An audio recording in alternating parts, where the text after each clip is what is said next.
Let's pick up where we left off by diving deeper into Voltage Modular Nucleus's sequencer module. Though we're using Voltage Modular in a DAW here, the instrument is running on its own internal clock. Make sure the sequencer module's rate is set to 60 BPM.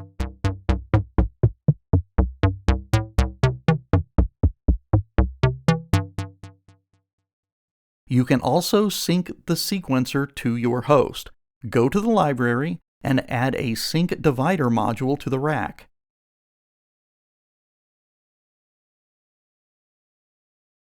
Now go to the top transport panel and run a cable from the sync out jack to the sync divider's sync in jack.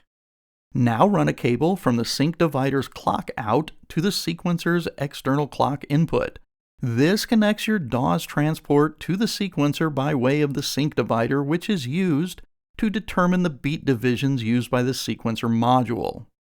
Click the sequencer's external clock button to engage external sync. Run a patch cable from the transport panel's play jack down to the sequencer module's start input. As you've probably guessed, we'll need to control the sequencer module's stop function. We'll do that by going to the transport panel and patching its stop output jack to the sequencer module's stop input. For the purposes of this tutorial, your DAW's BPM should be set to 120.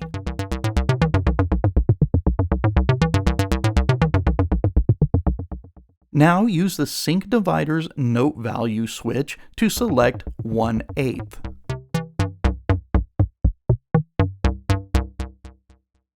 Let's elaborate a little. Add another 8-step sequencer module, an oscillator, a filter, envelope generator, amplifier, distortion, and a 6-input mixer.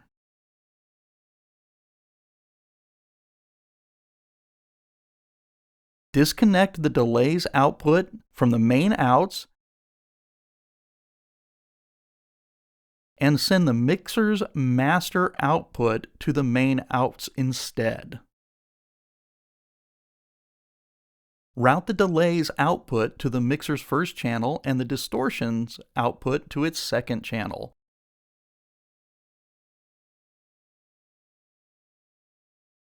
Pipe the second amplifier's output into the distortion's input. Funnel the oscillator's sine output to the second filter's audio in and send that filter's low-pass output to the new amplifier's input. Send the new envelope's envelope out to the second filter's freak mod input as well as the second amplifier's CV in. If you haven't guessed, this is a completely separate and new patch. Now route the new sequencer's gate out to the new envelope's gate input. Start the second sequencer. Use its step on-off buttons to activate only steps 1 and 5.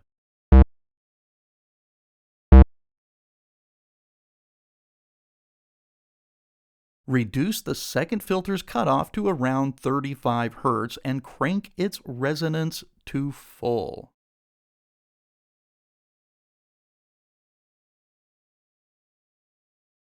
Set the Mod 1 amount to 175% or so. Now go to envelope 3 and kill the sustain. Set its decay to around 360 milliseconds and release to about 100 milliseconds.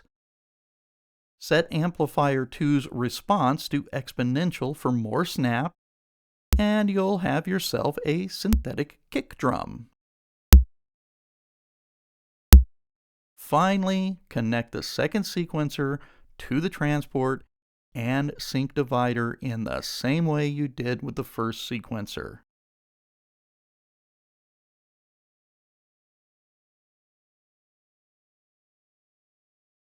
Now they'll both be synchronized to one another and to your DAW.